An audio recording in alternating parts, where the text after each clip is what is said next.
My name is Tom and I'm an alcoholic. In an effort to improve outreach to members in the armed services who may be struggling with an alcohol problem, we're collecting interviews from current AA members serving in the US and Canadian Armed Forces to share the experience and strength and hope they have found in Alcoholics Anonymous.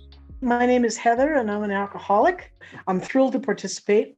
My sobriety date is May 25th of 87. I got sober in Northern Virginia and I moved to Canada in 2000 and joined the Royal Canadian Air Force in 2009.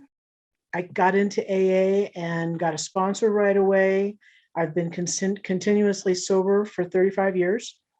I didn't go to treatment. I didn't go to detox because I didn't have any money. And so I just shook it out in AA, and I really fell in love with AA at my first AA convention in Richmond in 1987. And I realized that, wow, AA is much bigger than just my home group. And so I knew that wherever I was in the world, I would find Alcoholics Anonymous. And so it gave me the freedom to travel. And I have, and I do.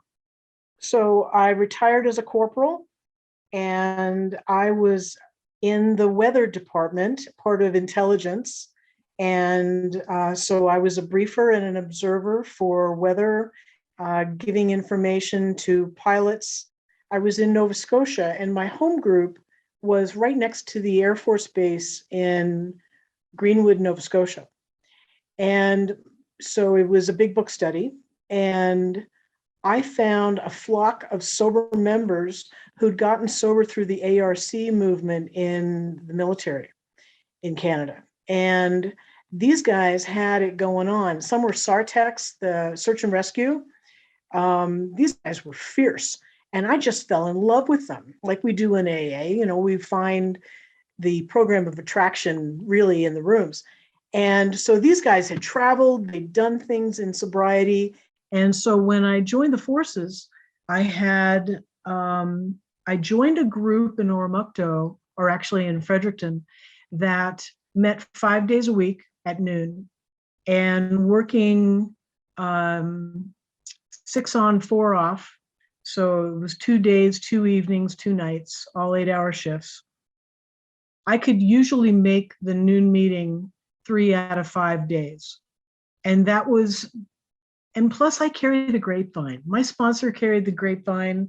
I always have grapevines in my possession or right nearby so that I can have a meeting whenever I want it. And I know that service has been critical in my sobriety.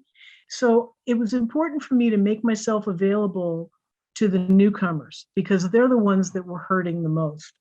It takes a little initiative, but when we're sober, we find our initiative again. You know, we don't just let the winds of the atmosphere blow us around. We have some direction, and my direction has always been to continue to stay sober. I was very lucky because my son's father died of alcoholism at 34. And so I was 27 and it got my attention. And so I was scared and I had to get sober in my mind. I didn't have any law after me. I didn't have any medical issues that said, you know, you have to stop drinking or you're going to die. I was scared, and I was scared my son was going to be an orphan. So I stopped drinking. And so that desire has always continued to move me. I've been accused of being enthusiastic. Work with me. And there was one of the old fellas in one of the first groups I went to said, you know, Heather, we need you around here because you're enthusiastic for AA. And I went home and I looked up the word. And entheos, from the Greek, I believe, means to be with God, entheos. And so I thought, okay, so if I'm enthusiastic about AA, that means I'm with God in Alcoholics Anonymous. I'm good to go. Bring it. So they want me to jump out of the helicopter? You bet. You know? Yeah, I had very little fear. And I know not everybody feels like that, but I I think that's where the Sartecs really got my attention, was because they were sober and they were doing beautiful, massive, life-changing things for people. And I really wanted to be part of that. And all of a sudden I had a flock with me. I had the Canadian military that just supported me and loved me just like AA did. And then, they were a little younger than I was, but I learned so much from these young people. It was awesome. So it's been to my benefit to have made those decisions as soon as I could. So one thing we love in the military is acronyms, and we've got a few of them in AA. And my favorite one, and I just had a long chat with a newcomer this morning, is hungry, angry, lonely, tired. Because when we're new in AA, when we're just deciding whether or not we think we might be alcoholic, we forget to eat, or we're hungry all the time, or we're exhausted. And God, we might need a nap. And we're lonely because, we've lost our compadres, and now we feel like we're naked in the wind. And we might be a little angry and pissed off and don't want to talk to anybody and grit our teeth and just force our way through it. There's a couple of slogans in AA. Easy does it. First things first, and live and let live. These are things that, especially in the beginning, I clung on to like the drowning, grab a life preserver. Do it. Be with us. Stay with us. Because if you think you're alcoholic, you are. That non-alcoholics, it's not an issue. Okay? And part of this is that if we don't get sober when the opportunity arises, we may not get sober. And we may be lost to the world. And us who've been here for a while would miss you, because you're going to take over for us. Us long-timers, we're going to die. We need you guys who think there may be a problem to come in, find yourself in AA, identify, don't compare out, be with us, stay with us, because if you think you're alcoholic, you are. It's that simple. Fall in love with Alcoholics Anonymous. You will find that your imagination is fired. You will find your people everywhere you go. I just want to put a plug in for the next international convention in Vancouver, Canada, 2025.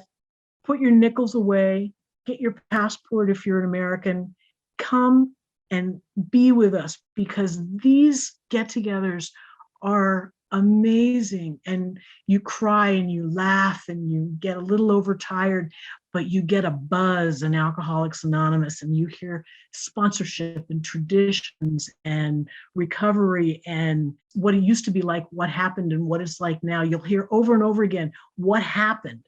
And that's that 20 minutes where the long-timer tells me, yeah, I got a sponsor, I got a home group, I did the steps, and I feel better. It's worth it.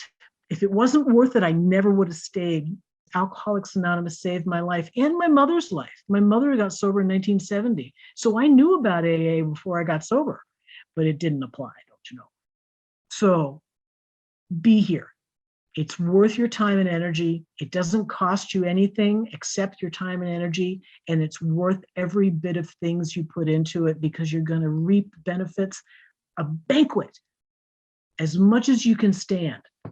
I promise. I'm going to Medicine Hat this weekend. We're having an AA convention this weekend, because more is better, just like liquor.